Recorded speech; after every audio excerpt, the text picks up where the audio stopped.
Dia 4 de abril de ano aqui, até junho 30, até fim de junho, nós vamos executar o censo econômico. Para prometer que censo econômico, é enumeração completa de toda a entidade econômica na Aruba. E por completo, passa arriba toda entidade. Se que por exemplo, se você tem uma companhia que tem diferentes branches, toda branch lo guardo encuestar.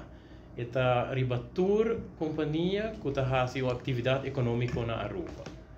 Nós também temos um foco especial no setor de agricultura, porque tem meu colega de Santa Rosa, e aku ananta tem expertise no setor aqui.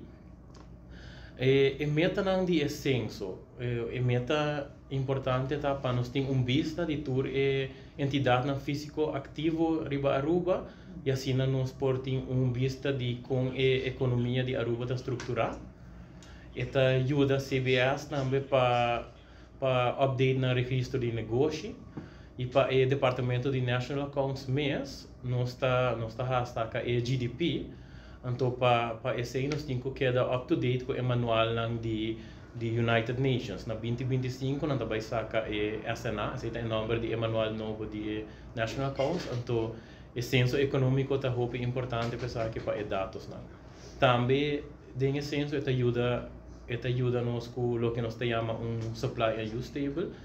Esse é para nós como a economia está no sentido que qual setor está compra certo produto, qual setor está vende certo produto e certo serviço. Então também esse ajuda para com o censo aqui. E por último também está dando a CBS a possibilidade para dar dados e estatísticas na entidade internacional, por exemplo, World Bank e IMF. Com o censo da guarda assim, guarda executar digitalmente via tablet. Eu vou botar em diferente enquestador, não vai visitar a entidade na guarda, diferente companhia. Não está passando, portanto, não fazer afspraak ou não interview de viagem. Nós está pedindo para o representante da companhia, não está não custar de finanças da companhia.